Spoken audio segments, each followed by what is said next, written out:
Welcome to Native Calgarian. Oki, Naganago, Mekochi, Chastokom Aki. My name is Red Thunder Woman. My married English name is Michelle Robinson, and I use she and her pronouns. Native Calgarian is being recorded on the lands of the Niitsitapi, which is the Blackfoot Confederacy.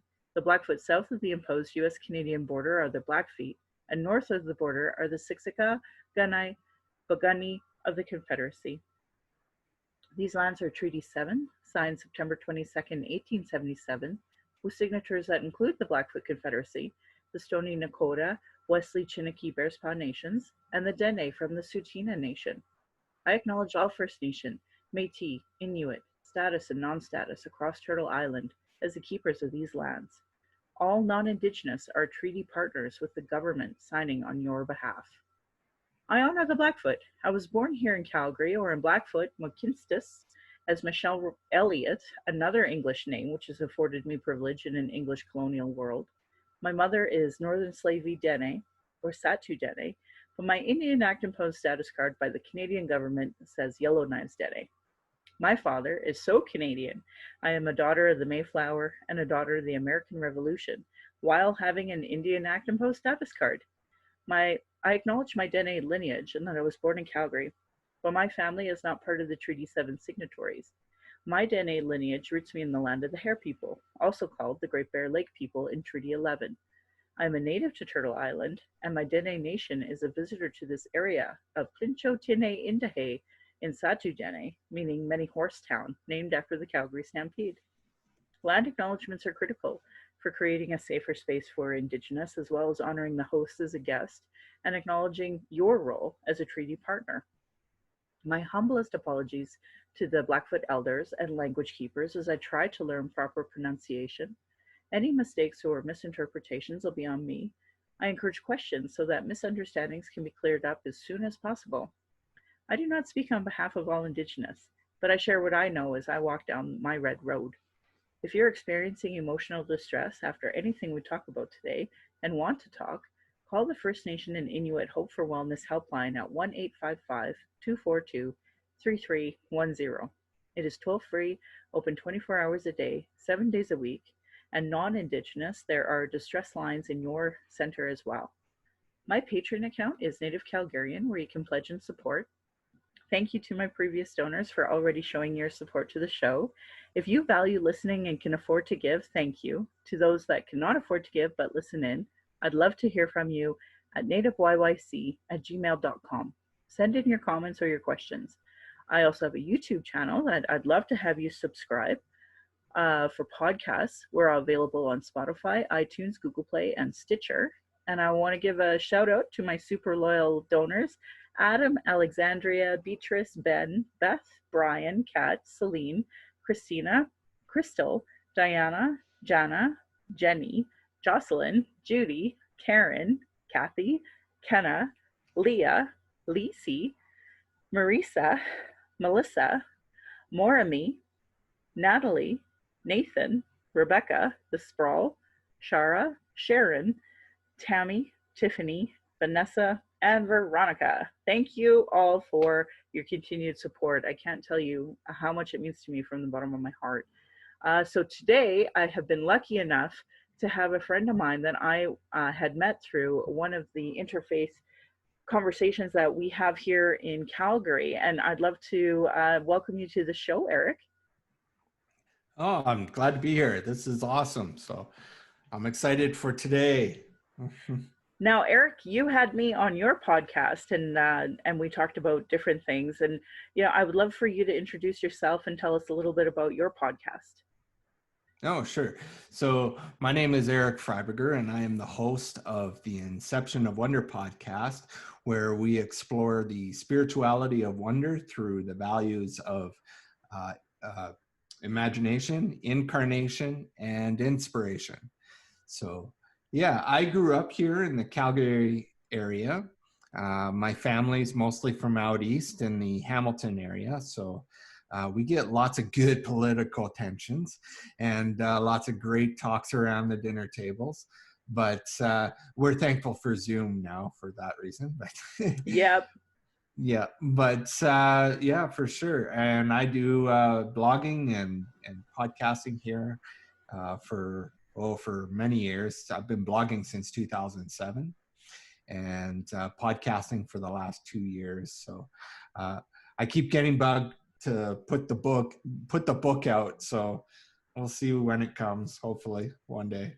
Yeah, no, it'd be great to have a book too. I try to explain to people, like, I run a book club, but everyone has different mediums. So like my husband, when he said you have to have a podcast and he shoved a mic in front of me, eventually we were like, well, we have to start doing YouTube. So that actually came after we had already had this established podcast, because you just recognize that so many people, you know they get their medium or media in different mediums. So Yeah. I totally understand, that constant evolution.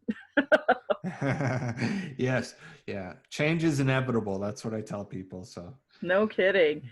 So yeah, yes. and we actually met through iCare, which is Interfaith Calgary Against Racism, a group.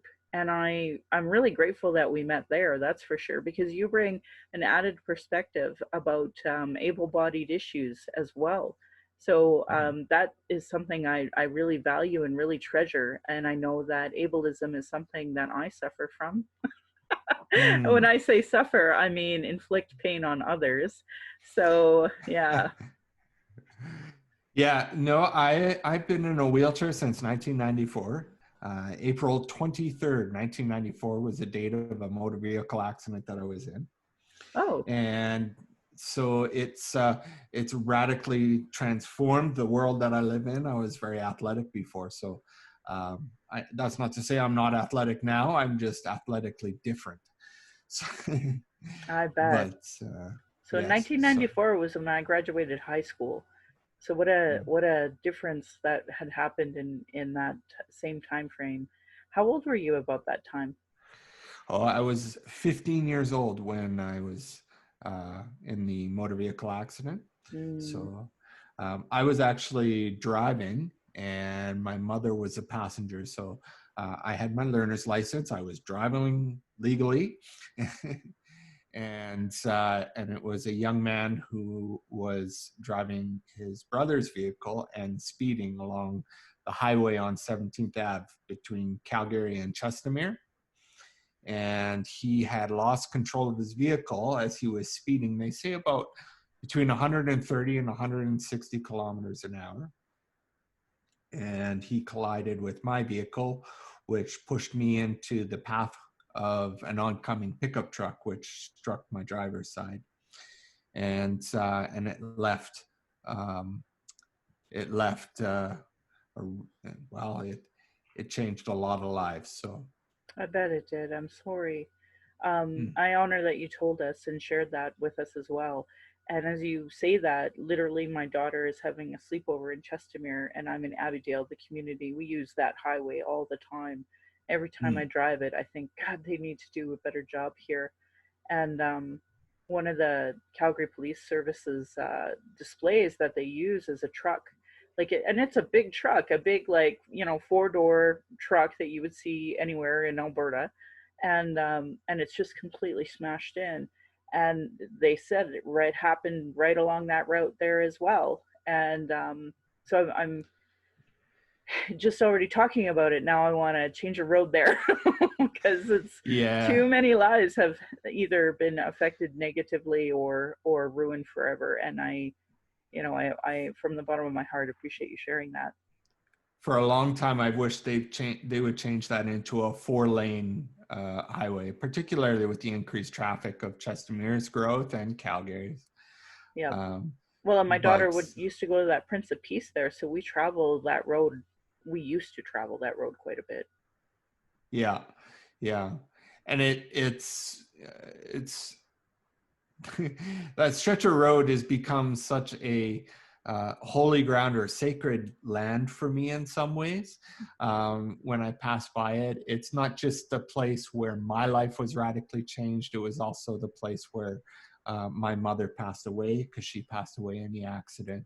Mm. And she is also buried in the cemetery about a kilometer from our accident site in Mountain View Cemetery there. So you know, every time we go up that road, that part of my life is always imprinted there, and as well as I know so many others. So Yeah, absolutely. Well, I appreciate you sharing that with me. Um, mm, I would love to know more about the after. After it happened, mm, you've, you're mourning the loss of your mom, and your life has changed dramatically. And I think of one of the most empowering speeches I've ever heard in my entire life was actually by Kent Hare when he was getting nominated for Calgary Centre. And mm, he talked about how when he has had his accident, at that time he could go to the hospital and not have to have a credit card at the end of it. At that time he could go to university and not have a screaming long debt after. And it was such a great speech. It really blew me away, and I've thought how much has changed since that has happened to him. And and I don't know what it was like for your journey, if you had that same experience, that you had top-notch help from the medical community. mm. Uh, there was both, what would you say, goods and positives. Definitely, I can advocate for the healthcare system.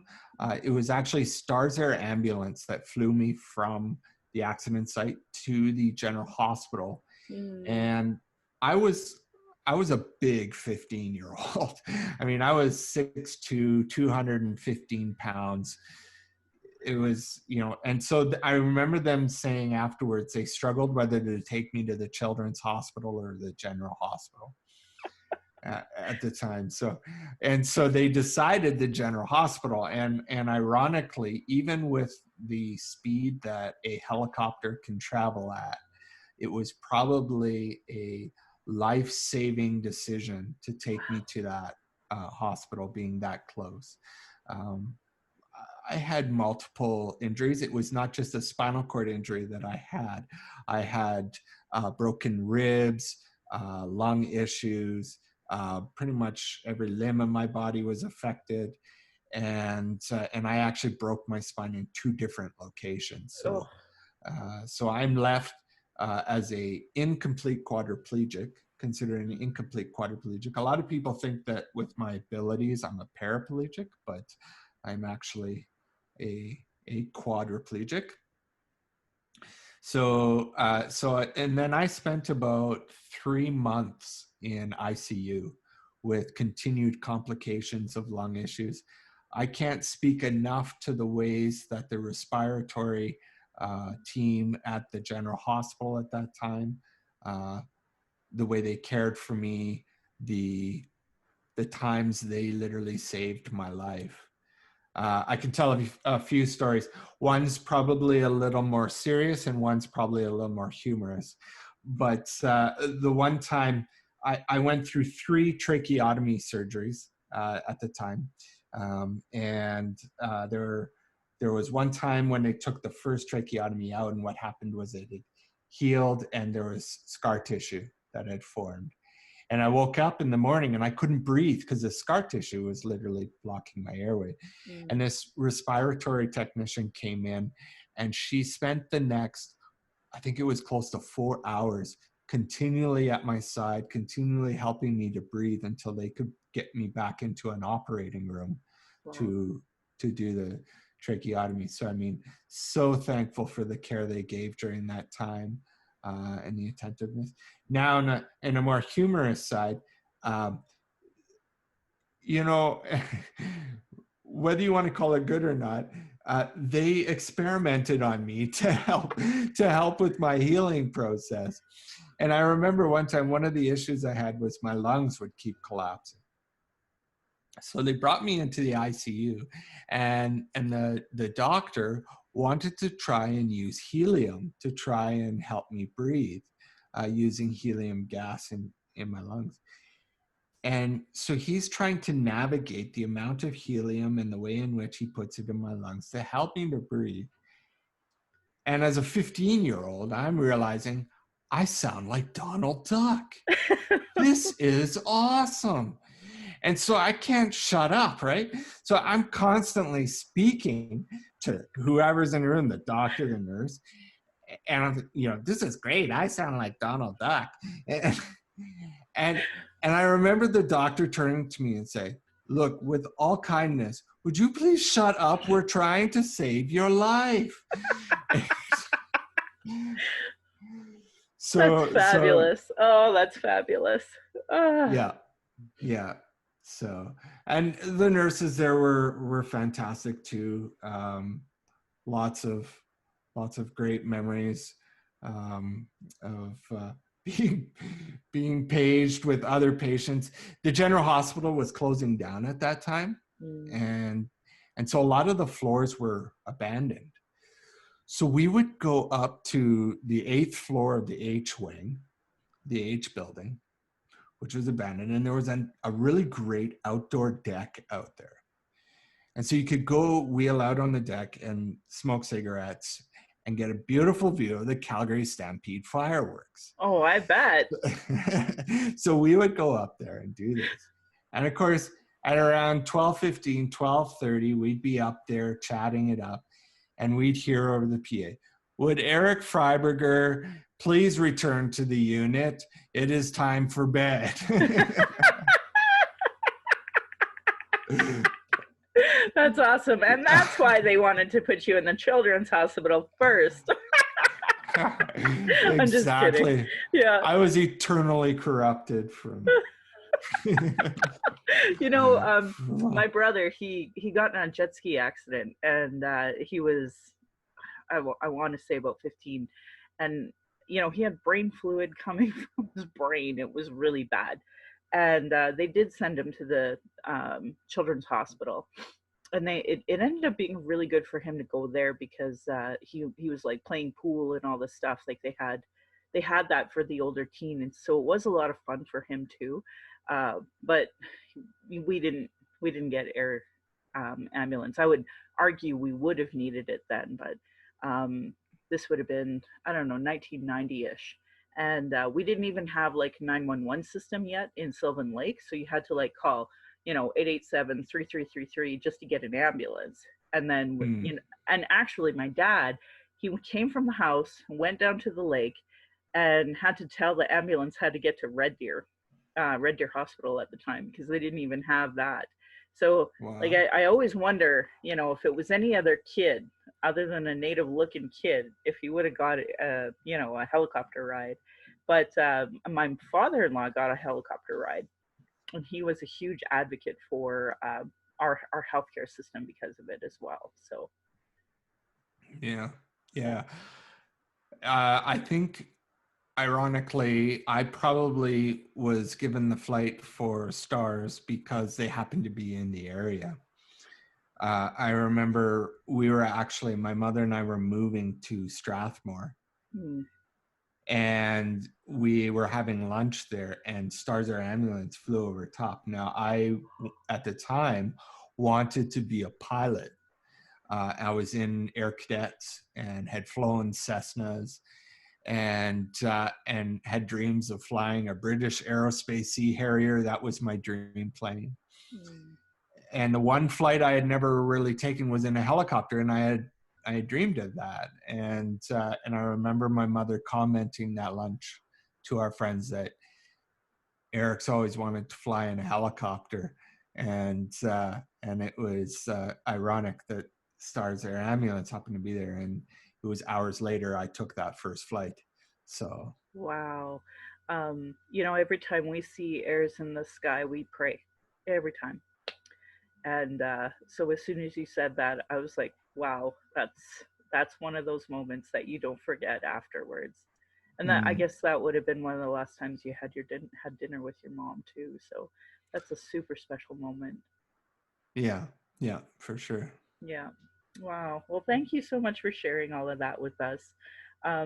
One of the, I want to talk to you about able-bodied issues everywhere. I mean, now that I'm aware of it, then I'm that idiot who is just, no concept of how inaccessible buildings are and such. And I had Well, I've been lucky enough to follow some folks who are really strong advocates for able-bodied.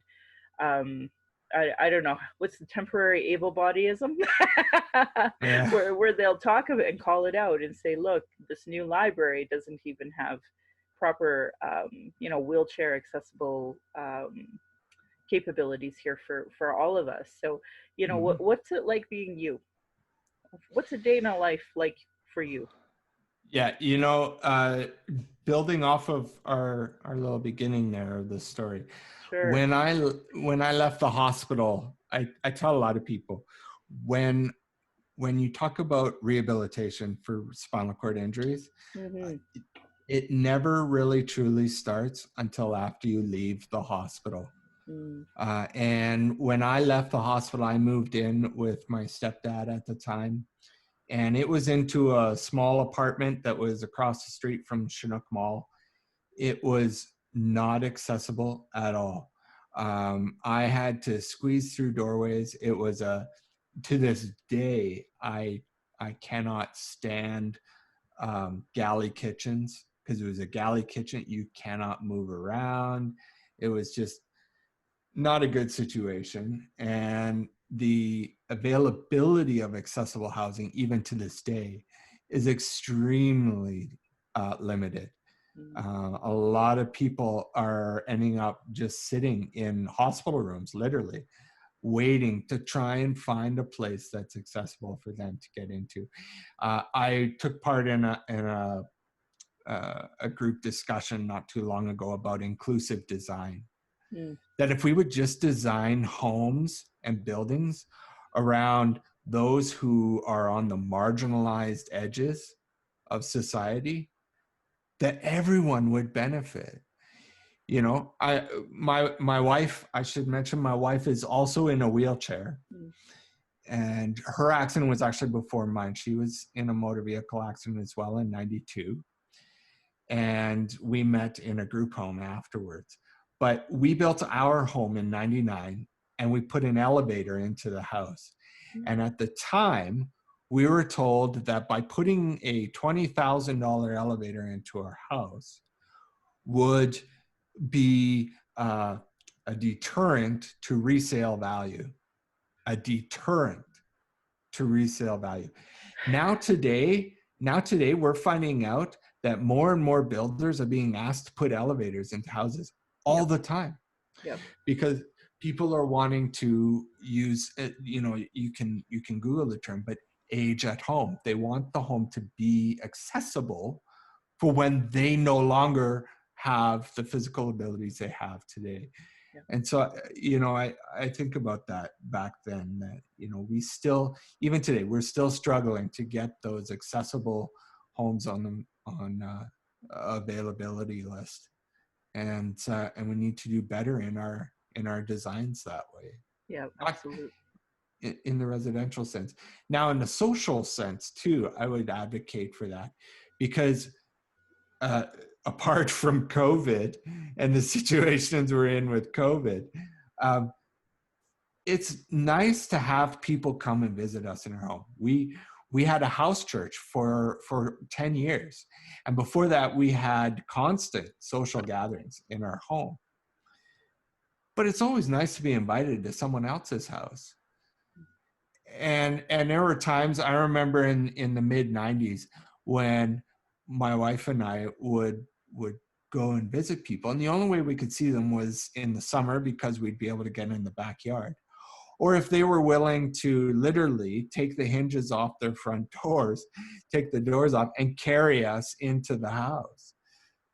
So, so if we had that inclusive design more present in our communities, it creates not only a better availability for those who face those issues to find a home to live in, Yep. but also a social setting which we can flourish in together amidst our physical diversities. Yes. Physical diversity. What a beautiful term. Thank you for that terminology. I'm going to try to use that more often. Sure. Yeah. Oh, Yeah. I love It's that. great. And right now, I couldn't invite you over to my house right now Mm-hmm. because, well, I actually don't know if you could fit through the door. And I don't know if I could. Well, I know there's no ramp. Even in our backyard, like if we were to open the gate and wheel you in the back, I mean, it's not great for wheels at this point in time. It's not like the worst, but I mean, I could invite you to the back gate and to the backyard and have a barbecue. That I could do. But when you have to use the washroom, then, we have that added issue. So, that's such a great example of, if we're all redoing our patios or something like that, just make them wheelchair accessible to begin with. And then that way, we're helping ourselves, but we're also being more accessible for our friends that we want to have over. Yeah, yeah. So, Well, and you can think of not just the physical ramifications that are there, but how about the emotional and the sense of well-being that's there when you mentioned about the washroom. So, as a person in a wheelchair, I go to a friend's house and I spend a few hours. Everyone else is having a great time and you want to hang around, but sorry, I gotta go, guys. And they're, well, why do you have to go? Well, I mean, you really want me to spell it out for you? I've had about 3 beer and I gotta I go to the need to bathroom. find it. Yeah, exactly. Yeah. And I don't think you want me going behind the bushes over there either. So, Right? so there's that emotional and psychological side of it too. Yeah, that's not much fun. I have a girlfriend of mine, and I won't name her, but she definitely, it was her birthday, so I called her, and she was having, I guess she had a near life experience happen about a year and a half ago, and now she can't go anywhere. She doesn't want to go camping or anything unless she's at home by a bathroom. And, like that just changes everything, right? If she wants to have somebody over or if she wants to go somewhere. And, she was telling me that one of her friends in her circle, now that she's gone through this, is that the scariest part is on the C train when the gates closed, because then you're committed and you have to know for sure wherever you're going where the bathrooms are. And and why I care about this now is because I had my daughter, and when I was pregnant, I was shocked at how many people would say no to a person who is pregnant to use a washroom, even though there's a bylaw that says you're not supposed to. And then when I had my daughter and I had a stroller, I was shocked of how, a lot of the blocks have half sidewalks. Most of them, people don't clear them. And then there's the added component of they age and they're not, stable and not really accessible. So half the time I was taking my daughter in her stroller in the middle of the road because the half of the sidewalk that was available wasn't even really usable.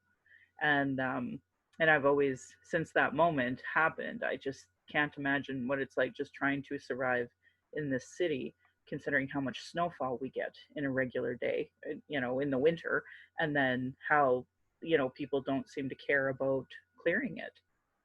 Hmm. Yeah, Canadian winters. We talk often about that, wishing we could go south. I bet. uh, I know that clearing snow is not an easy thing to do. I mean, the cold of winter is hard to get around as it is, stiff bones and aging bodies. Yeah. Um, Navigating the snow is not fun either. So. Um, yeah. I want to touch a bit on something else too, and that's the idea that sometimes we design things according to regulated, accessible settings, but we decide to make these great, creative, um, cool looking designs, but not really thinking about how they act functionally. I remember going into a restaurant in the north end of town, and I stepped into the washroom, and they had done this really neat little design. And on one hand, I thought this is kind of weird and cool, but after I had finished doing my thing, I'm looking around for where you flush the toilet, and I can't find this thing. And I'm like looking all over the tank. What's going on here?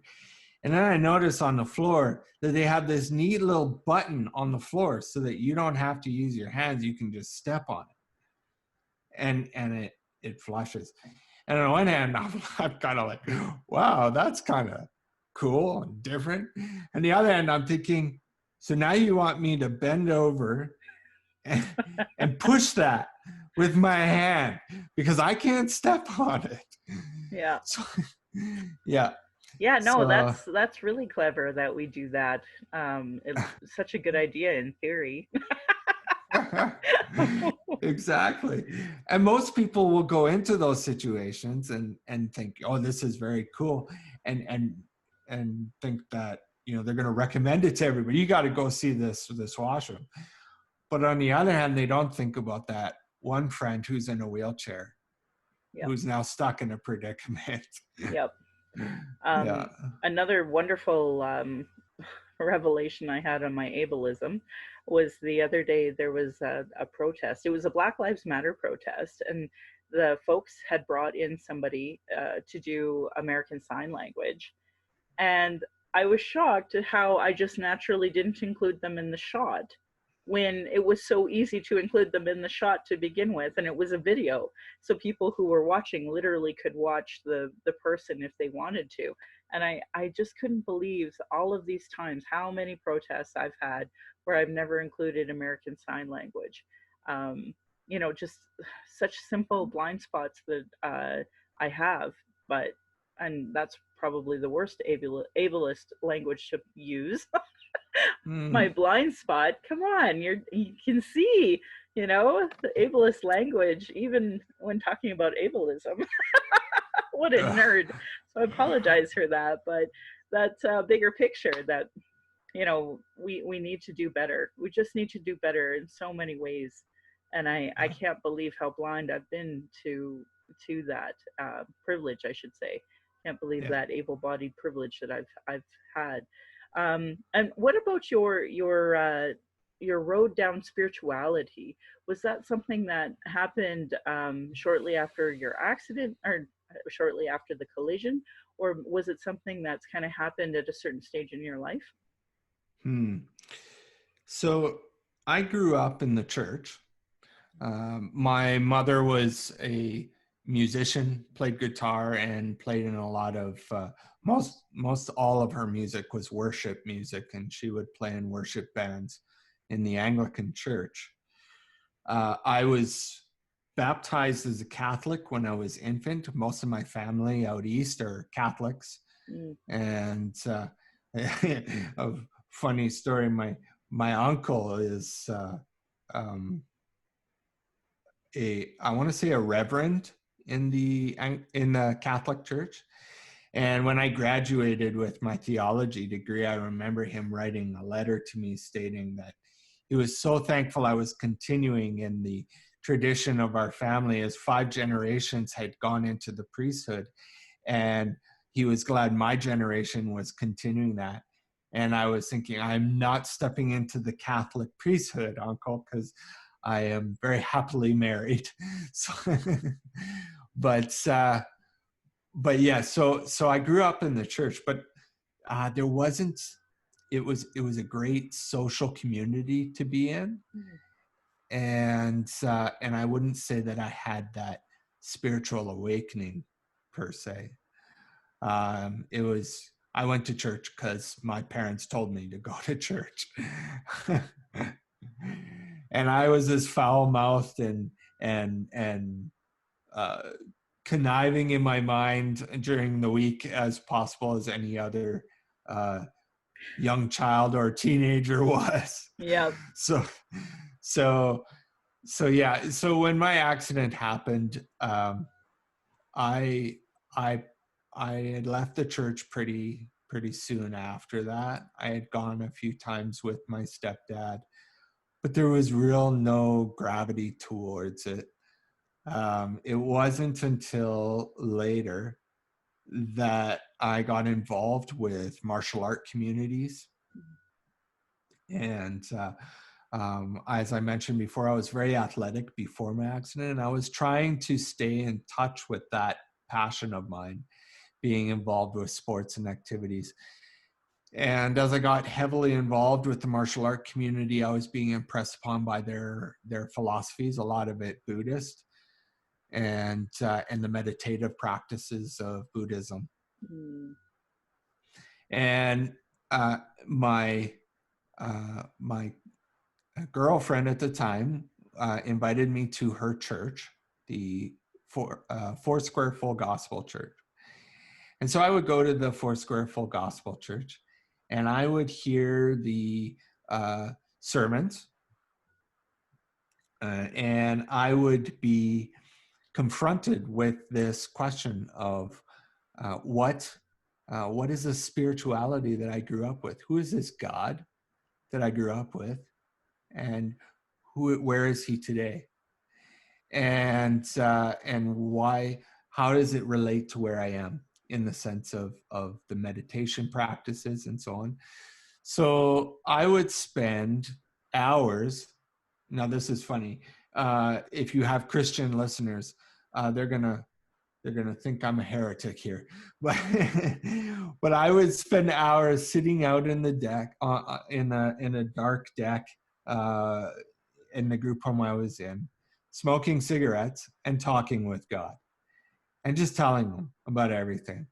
The thoughts that I was dealing with, the issues of being in a wheelchair, the questions of my future, and I would just talk with him there. And then it was later that my girlfriend and I got married, and she's now my wife, and we moved down to the south here and to our home, and I was practicing meditative prayer, and I began incorporating meditative prayer, and there was this moment where I had a vision, and there was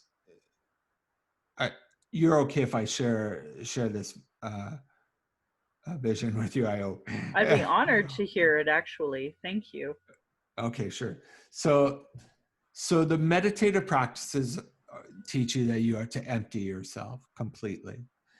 And so I was in the basement of our home, and I was practicing this. I am void of any sense of purpose or meaning. I am emptying myself of all that ego tells me to be. And in the midst of that, I had this vision of being set in a tall grass field, and it was surrounded by trees, and I could hear the wind I could hear the wind rustling through the tall grasses, through the tree branches. And I felt very transparent. I felt very much like there was nothing to my sense of being. And yet I felt this overwhelming sense that I was not alone, that there was another presence there. And as this wind rushed around me, I remembered the stories of my childhood of where Moses asked to see God in the desert. And I said, if there is a presence here, and if God, you truly exist, then as Moses did, I want to see you. I want to know that you're real. Mm-hmm. And it was in that moment that wind passed right through me. Wow. And it was a piercing sense that I am totally nothing and absolutely transparent. And yet the significance is that this presence knows me and loves me. And I heard a voice. It said, be still and know that I am God. And I will never forget that moment. I spend, well, even to this day, I desire for that moment again. Mm. And I seek after it all the time. So that is, in the words of my podcast, that was the inception of wonder in my being, in my life. So, Wow. and there was radical transformations that came out of that experience, and it set me on a journey that brought me to where I am today. So it also revealed a lot of things in my past that I had not seen that were there, that revealed to me that Yes, I grew up in the church. I was not a spiritual uh, person. I did not have that spiritual connection, Mm-hmm. but the spirit was still present. There was still a sense of divine. There was still a sense of wonder. There was still a sense of God's presence through that time. So Amazing. that's yeah. Yeah, that's That's amazing. Thanks for sharing that. mhm.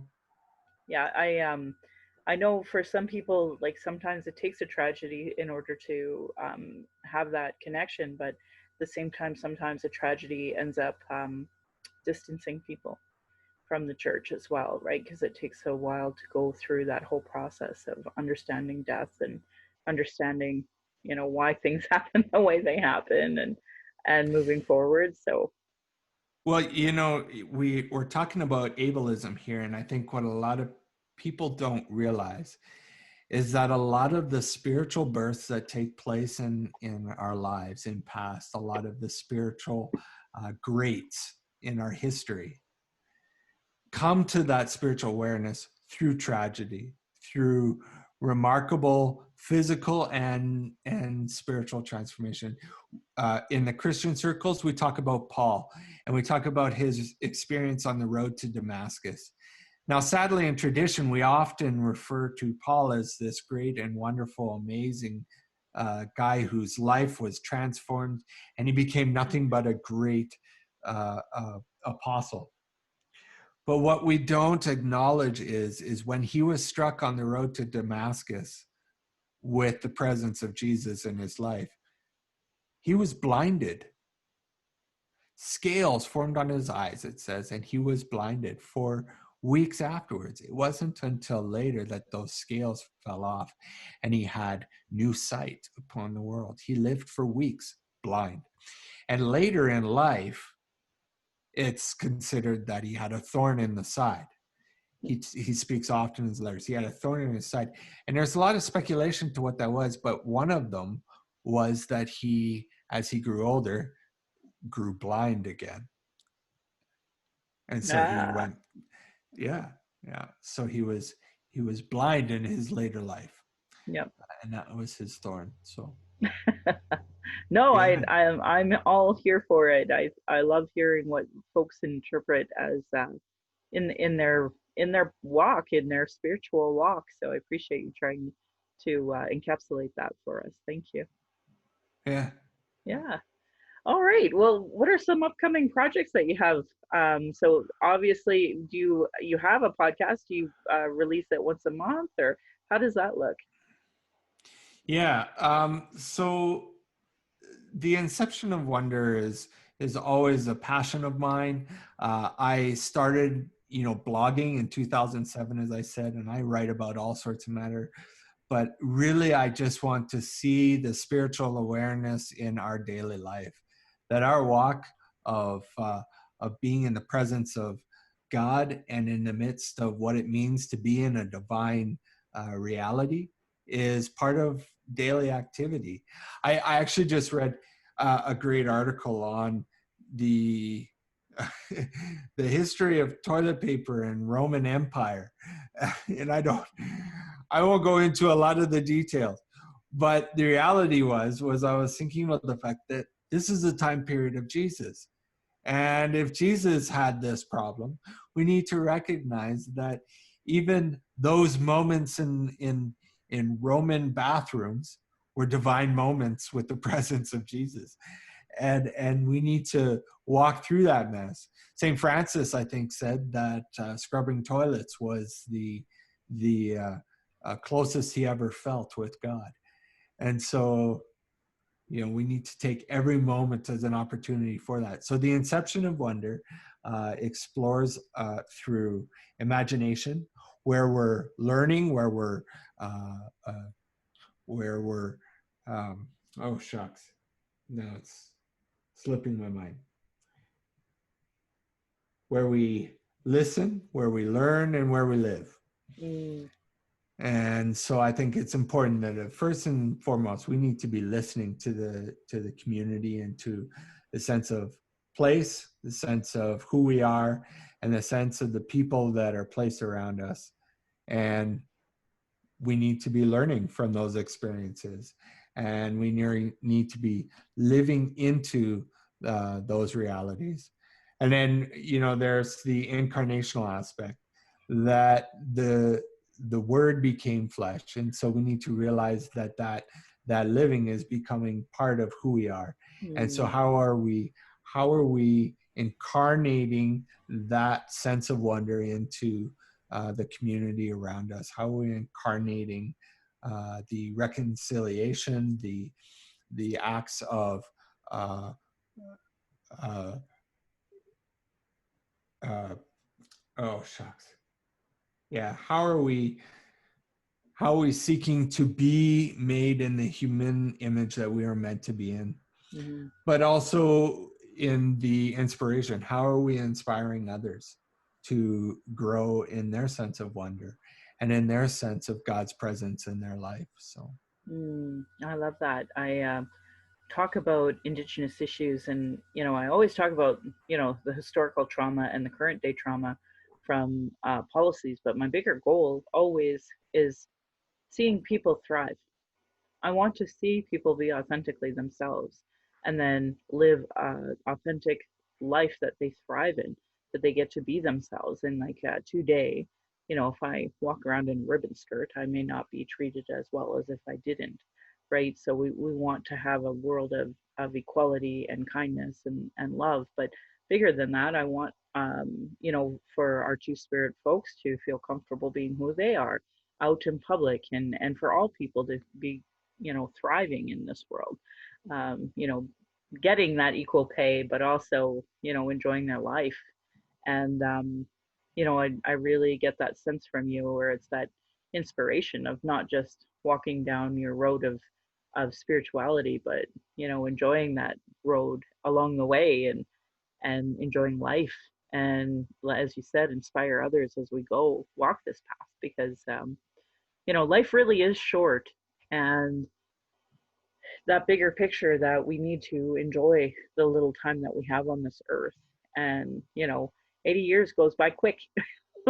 If we're lucky, if we're blessed enough to live that long, right? So um and I'm finding that, especially with my daughter, how quickly 13 years have gone by already. And I don't know what the future is going to look like, but 13 years from now could look very different for me. And I hope that it'll be a fun ride as we do it, something that we all get to enjoy together and not apart. you know for me, I need to make accommodations immediately in my life, so that I could have you over for coffee whenever you want, you and yeah. your wife. That's the whole thing. So I just hope like, I really take what you say, um in a bigger picture of, I have a responsibility now, and I benefit from it, frankly. Then I get to have your wife over, but I also am prepared for anybody else who might want to come over, and live that full life together, and get to meet your wife. Those things, like, that matters to me. So I hope how this conversation and the short period of time we've had has already inspired me in so many ways. Oh, well, thank you. You're Yeah. welcome. Yeah. Yeah. Yeah. So, is there anything else that you'd like to share with us today? Uh, no, it's just it's I don't know. It's an honor to be on the show with you. It's a great chance to talk a bit about some of the ableist issues that are out there. I know this is kind of backtracking a bit, but I'd like to talk a Sure. bit about some of the perceptions we have of people with disabilities.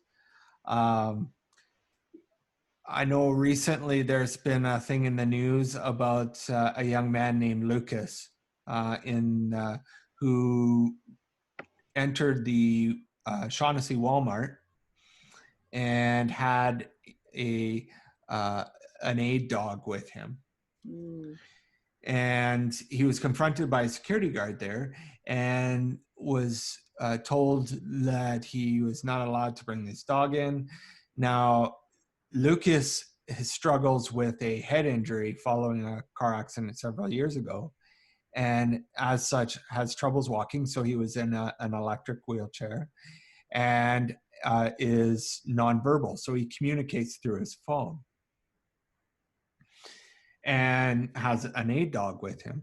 Now, the security guard confronted him, tried to tell him that he had to produce a license for this dog and that he was not allowed to bring them in. And they harassed him throughout the store. At one point, even trying to grab the leash of the dog and take the dog away from him. It was just an unbelievable act that I think was motivated not just by the ableism of perceiving his, or I should say misperceiving his physical abilities, but also misperceiving his mental abilities. As I spoke to my wife, by the act of trying to grab his leash, they're basically saying he's incompetent to make the decisions of how he is to treat his aid dog. And it annoyed me because I too have experienced that. As a person in a wheelchair, a lot of times people perceive if you are in a wheelchair, you have a mental disability too. I remember people coming up to me and speaking to me in a very slow pattern. My name is so-and-so. What is your name? I just look at them and I shake my hand. And my name is Erik. Do you have a speech impediment? Because I do not. But I'm infuriated by the story you just told me. Holy hell, I'm so angry right now hearing this. Um, Yeah. like, okay, here's able-bodied Michelle thinking she's fine. A man in a wheelchair with a dog, and I'm going to make them, you know, show me some license. I can't even tell you how infuriating that is for me as an able-bodied person. I mean, it's very clear this person needs a dog. It's Mm-hmm. very clear. And if they're coming into the mall, the only thing that my job is to ask for, do you need any assistance? Are you finding any barriers? That's my job. Not create new ones. Not create Yeah. new barriers. Yeah. Holy. And it was very obvious. I mean, Lucas's assistant's dog had the jacket that identified the dog as an aid dog. There's no need for demanding licenses or following him around the store while he did his shopping and such. So I'm yeah, livid hearing that. Holy. yeah. So what are the next steps for this fella? How do we aid, or is it like, does he have a GoFundMe going on or anything like that? Well, he's been in media.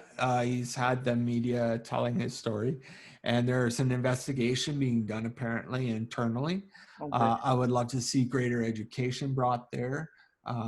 We need to see that these stories are told and that there's an awareness too.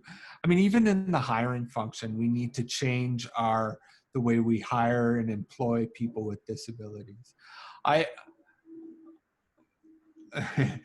as a person with a disability, I have managed to put myself through education. I have 2 degrees, that I've studied for, and yet I constantly feel like those who are in wheelchairs are perceived as being designated to roles of working in Walmart as greeters or in low Income. low income jobs. They're not necessarily going to be hired for greater positions, no matter what education they have. And we need to recognize that those people have those. In fact, I just read a thing online the other day. Val Kilmer is struggling with cancer and has a tracheotomy that was put in place. Oh, And he just did a movie with his daughter, and they did an interview on TV where his daughter was advocating that we need to see actors of varying abilities, yep. no matter the struggle that they have, because they have an incredible impact to have on the film industry and on acting. So I hear a lot of that, especially when it comes to LGBTQ2 plus roles. Like, so for example, rather than, getting a trans person to play a trans role, they will get, Val Kilmer or Tom Cruise or somebody else to play that role. And and I understand the, brand name recognition, but at the same time, just as we know Ellen as the lesbian of Hollywood, we should know other trans names, and there should be more Ellens, right? Obviously today Ellen's probably not doing too good in the media, so maybe a bad example, but that bigger picture that we need to start having a trans Brad Pitt. We need to have, roles that and celebrity that are just as famous as a Tom Cruise or somebody else. And I always think of Kent Hare when I think of kind of a celebrity in a wheelchair. But I mean, that's a politician. That's not the same as I don't a Tom Cruise, frankly. So not that he couldn't be one if he chose. Sure. Yeah. So. Yeah. So yeah, I appreciate you bringing in that perspective as well. One, I didn't know Val Kilmer had cancer and that he was doing something like that with his daughter. But yeah, I think it's such a brilliant point to make, because as Indigenous people, we talk about media representation and media misrepresentation on a regular basis. And I couldn't agree more. We need better media when it comes to folks with that are in a wheelchair, because I've even heard that using that term disability isn't necessarily the right terminology to use, because you're just a person in a wheelchair, not person like you said with a mental default or something. Yeah, no, this is actually, I'm glad you brought that up, because since I was young, I've always talked about the fact that I do not like the word disability. I realize that there's going to be moments out there that I'm going to have to use the word, yes, I am disabled. But in the connotation of the fact that that's always an interpretive word. People are going to take that word and create their own opinions of what it means when they look at me, when they look at a person in a wheelchair. Yeah. They're going to see it as he or she is not able to do certain things. He's not able to walk. He's not. But the reality is I'm not restricted from accomplishing or being able to do anything I put my mind to or want to, including walking. There are robotic aids out there that if I so choose, I can enable myself to walk according to the perceived perception of what that is. So I'm not restricted from being able to do any physical or anything that I choose. There's a great movie out there about a guy who dreamed of going along the El Camino and doing the El Camino walk. Now, this is a spiritual pilgrimage and rooted in deep tradition and history. Well, it was a friend that came alongside him and said, look, let's do it together. And he pushed his friend in a wheelchair all along the El Camino, and they made a movie about it. There's nothing that stops us. So I've always struggled with, how can we reframe this so that I'm not a person with a disability. I'm a person with a physical challenge. Yes. Yes. I love that. Temporarily abled body was such a great expression I once heard about folks like me who, take for what we have for granted, frankly, but finding the right terminology to try to talk about these issues so that bias against your employment, bias against your, whatever sport you want to participate in, like there shouldn't be that. Like we should be inclusive to everybody so that way we can all enjoy each other and create those friendships and create that, social well-being that we all deserve and frankly should have. So I appreciate you kind of dissecting that a bit, because I don't need to be the person talking about that. You do, and I need to amplify your voice while you do it. So sure. Yeah. So thank you.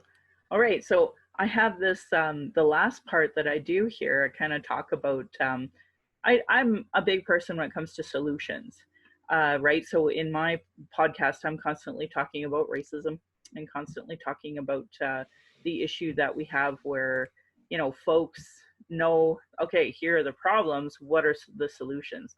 So it's kind of the end part that I do. And I just invite you and encourage you to participate in as I speak about this, because, you know, so for example, I'm going to talk about Indigenous issues and the solutions. But, for me, I would happily, and I see the whole just having you on, that I need to talk about reports that talk about, being more inclusive to folks with disabilities, because we aren't.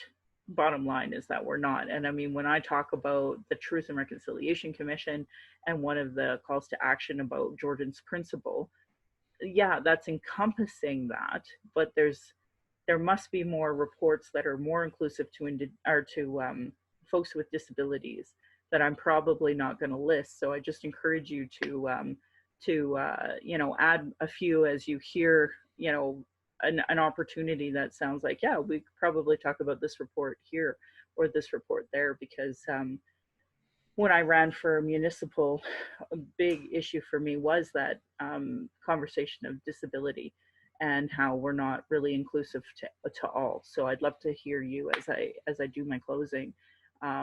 If you see a place that we could be talking about different reports that are very specific to being more wheelchair inclusive, or just bias against folks that with any type of disability that need to be included.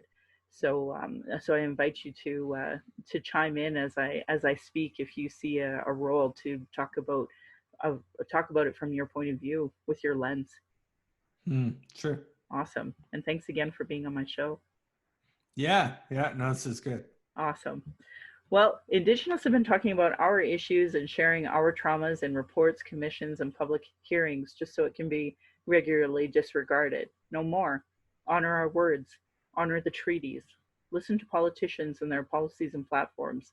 If they don't recognize marginalized people in their budget with Gender Equity Plus, if they're cutting violence prevention programs and services, Indigenous education, AISH here in Alberta, uterus health choices, gay straight alliances, know that your vote to that party directly negatively impacts marginalized people. Demand that they implement the Truth and Reconciliation Commission calls to action, the recommendation of the Royal Commission on Aboriginal Peoples, the multiple reports about child welfare reform, violence prevention, and now 231 calls to justice from the National Inquiry on Missing and Murdered Indigenous Women, Girls, and Two-Spirit. Denying those reports is a form of abuse called gaslighting. Our people are experiencing extreme racism in the political, justice, educational, and health institutions, with multiple reports that say the same things. Demand change from election platforms and politicians. If they do not understand colonialism, racism, privilege, and sexism, they literally have no business running. This should be understood by all parties and local politicians, community organizations, sports, churches, all the clubs. A really great article that I said out loud in episode 62 is Truth Before Truth, How Non-Indigenous Canadians Become Allies. I want to continue by putting cultural safety into action so that you can create a safer space for Indigenous, people of color, those with disabilities, and LGBTQ2+ to speak. Look at it as first aid for marginalization. First, you have to do something. Having good intentions is not enough. You have to take action to make change. You have to speak out against racism. You have to ask questions with those with more understanding. You have to find allies and create a support system for yourself to help you advocate for culturally safe approaches. You have to take responsibility for your own learning, like I'm trying to do now here with Erik. Read, reflect, and ask questions. Do not expect this learning to come from those who are marginalized. And take time for self-reflection. Beware of your own assumptions and biases. Question everything you've learned about Indigenous people and take steps to actively disrupt those stereotypes. And a great example of me taking some time for self-reflection is acknowledging when I was talking to Erik about disabilities, I was using terminology like blind spot.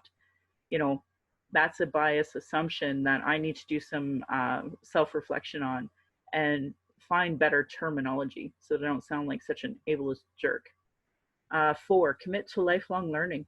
Be prepared to be uncomfortable.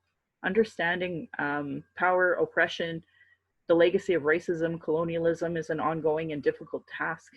And I want to thank heretohelp.bc.ca for their "What is Indigenous Cultural Safety and Why I Should Care About It" for that steps I just gave. Internalized racism or lateral violence is another form of violence Indigenous and marginalized folks experience by the structure of racism. GenderEquityTools.org has a really great write-up about what is internalized racism. If you Google it, you will find more information about why it is we have these crabs in a bucket mentality. Do's and don'ts for bystander intervention by American Friends Service Committee. They have a great list about what to do when you visit or when you witness public instances of racist, anti-Black, anti-Muslim, anti-trans, or other form of oppressive interpersonal violence and harassment, and using these tips on how to intervene so safety of everybody is involved. And let's just bring up this moment that Erik had taught us about what it's like to be in a wheelchair and have a service dog. And it was the security that was causing the problem. So as a person who would have been walking by, this is you. I want you to think about what you are witnessing. Make your presence known. If possible, make eye contact with the person being harassed and ask them if they want support. So here we have an incident where, you're witnessing this, you're seeing this man communicates with a digital piece, be conscious of that and see, okay, so this is how he communicates. So, making eye contact, being there, being with that person already is helping them. And as I've told you, record. It is much easier to get consent to put that film up or to give that to that person later than it is to wish you had recorded it to begin with. Take cues from the person being harassed. Is that person engaging with the harasser or not? So if you're literally hearing somebody saying, this is my dog, this is how I communicate, this might be a good time for you to, intervene and let them know, would you like me to walk with you over here, move to another train car? Or in this case, do you want to continue to be in this mall? Ask them those questions. Do you want for him to leave you alone? Follow their lead. Notice if the person being harassed is resisting in their own way and honor that. We don't need to tone police folks being harassed. So in this case, ableist person seeing this situation, I don't need to tell this person how to speak or how to behave. Follow up with the individual being harassed after the incident is over and see if they need anything. This is where I encourage people to give people their card, because when you're in that moment of being targeted, you're embarrassed and you probably don't want to really discuss these things. So just giving somebody your card really validates their experience. And if at a later time they decide they're going to have an internal investigation or whichever, you've already aided this person by giving them your information. But do what you both have to do to keep safe. Assess your surroundings. Are there other people you can pull in? Is working as a team a good idea? And can you and the person being harassed move to a safer space? Don't call the police. For many communities experiencing harassment right now, the police can actually cause a greater danger for the person being harassed. Erik, it's funny as I say this right now, this was like I put this together 2 years ago, long before this Black Lives Matter movement resurfaced just recently. So when I say this, to me, it's kind of funny saying it when it's so painfully clear with what's in the media. But I think for a lot of folks, they may not really understand the issue. So this may be the first time they're understanding. It is the security guard in the mall that is supposed to protect them that is actually harassing those with, those with a disability or those who are Arab, Muslim, Black, queer, trans, Indigenous, immigrants. That's our reality. So I'm reminded of something Desmond Tutu said in his book, No Future Without Forgiveness. And he speaks about the African term Ubuntu. Ubuntu is very difficult to render into a Western language. It speaks of the very essence of being human. When we want to give high praise to someone, we say, you Ubuntu, Nabuntu. I know I'm horrible at pronouncing that. Hey, so and so has Ubuntu. Then you are generous. You are hospitable. You are friendly and caring and compassionate. You share what you have. It is to say, my humanity is caught up, is inextricably bound up in yours. We belong in a bundle of life. We say a person is a person through other persons. It is not I think, therefore I am. It says rather, I am human because I belong. I participate, I share. A person with Ubuntu is open and available to others, affirming of others, does not feel threatened that others are able and good, for he or she has a proper self-assurance that comes from knowing that he or she belongs in a greater whole and is diminished when others are humiliated or diminished, when others are tortured or oppressed or treated as if they were less than who they are. Mm. I think when you were talking there, I think the greatest thing is that yes, we are to be witnesses and speakers of the stories around us. We have to take our cameras out and film and make sure people see not only the good things that are out there, but also the things that need to change. Now, notice I didn't say the bad things. I said the things that need to change, because we're not calling people down. We're not judging them. We're not condemning them. We're calling for transformation in our community. Mm. I want to tell you a story about one of the things that we deal with often in a very practical sense. And it's a sense that we have a vehicle with us, and in our vehicle has a wheelchair lift in the side of the van. Now, often we take our van and we try and find appropriate parking spaces for it, where we can pull into a parking stall and drop the lift down onto a sidewalk or onto an island that we can get off of or something. But most often we end up having to double park in a parking space. Even the accessible stalls are maybe not necessarily quite wide enough, and so we'll double park. But we're constantly afraid of our vehicle being damaged or inappropriately photographed and put on a public site with condemning words. You know, I've heard many people say, let's take a picture of that so-and-so jerk with their license plate showing and post it on to Facebook or whatever social media, condemning them.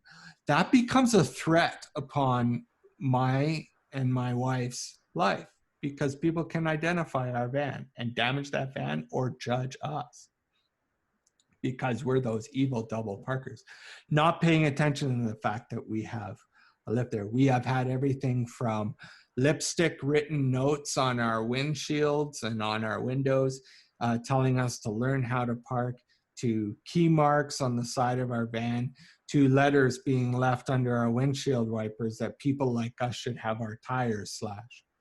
I remember one time being parked in front of a grocery store, and I was sitting there, and as I mentioned, my wife, who's in a wheelchair, got out of the van, and I left the lift down on the sidewalk, and as I often do, I sat in the van and waited, and she went into the garage or into the grocery store. And while I was there, a lady came up and said, "Hi, how are you doing?" I said, "I'm doing great." And she says, "How come you're sitting here double parked like this, and you know you're inappropriately parked like this? Can you not learn how to park properly and straight in here? The lift is sitting right there in front of you." I pointed to the lift. I said, "I have a wheelchair lift here, and I am in a wheelchair," who she's actually looking at this time. And I said, "This is why we park like this, so that no one's able to come in beside, and then we're unable to get back into our vehicle." She goes, oh, okay. "But you're in the vehicle right now." I said, "Yes, my wife went into the wheelchair, or my wife went into the grocery store to get some groceries." "Oh, so you're here, but your wife is in the store." "Well, your wife isn't in a wheelchair, so how come she can't, why can't you park straight in and she can't get into the vehicle?" And I had to stop her again, and I said, "No, my wife is in a wheelchair. And that is why we're parked like this. And that's why the lift is down waiting for her to return." And of course, she was very embarrassed and walked away. But some of the assumptions that we keep, we need to be careful not only that we're not creating prejudicial ableist moments and trying to, and wrongfully assuming the abilities or the inabilities of a person. But we also need to be careful in the way that we judge and the ways that we approach these issues. And instead of making statements of judgment, ask deep and personal questions. Ask the questions of wanting to know a person in, as Desmond Tutu points out, in the spirit of Ubuntu, that we are one and the same. We are sharing together. I am human because you are human. Mm. Yes. Well, thank you for sharing that about this discrimination that you face, especially with your parking. And I hope that, folks hear the message of what you're saying with that bigger picture that, when we engage in these moments where we see oppression happening from, that power dynamic, that we try to come in with that good heart and speak in good ways while, doing the job that needs to be done, which is allowing a person who's being targeted that opportunity to, be empowered in their moment and aid in that moment and not take away from that moment as well. And that's what I heard when you talked about, the judgment about how we come into these situations, that you know, when I talk about solutions, it is about de-escalation. And I think Mm-hmm. that, your terminology of judgment is a great example where, you can come in, guns a blazing like I would normally do, or you can use, de-escalation techniques. And that is what I'm learning, which is why, of course, I'm trying to pass it on to others. And back to what Erik was saying about that judgment, that just by using judgmental tones and judgmental statements, that escalates the situation. And we're trying to do the opposite, where we don't escalate the situation. So I definitely take heed in what you said, and I appreciate you telling your story as well as talking about that bigger picture of judgment. So thank you. Yeah. Yeah. Yeah. So don't escalate the situation. The goal is to get the person to safety and not incite further violence from the attacker. Don't do nothing. Silence is dangerous. It communicates approval and leaves the victim high and dry. If you find yourself too nervous or afraid to speak out, move closer to the person being harassed to communicate your support with your body. But like Erik said, judgmental statements does not help de-escalate the situation. And teach your kids about accountability in a positive way, because they are the ones that are learning this behavior from somewhere. If you're experiencing emotional distress or want to talk, call the First Nation and Inuit Hope for Wellness helpline at 1-855-242-3310. It is toll free and open 24 hours a day, 7 days a week. Violence is my everyday reality. Every Indigenous generation has faced it. That's why I started this podcast, to speak freely without interruption, without tone police, without leadership shaming, without gaslighting questions, as many people don't want to hear Indigenous opinion.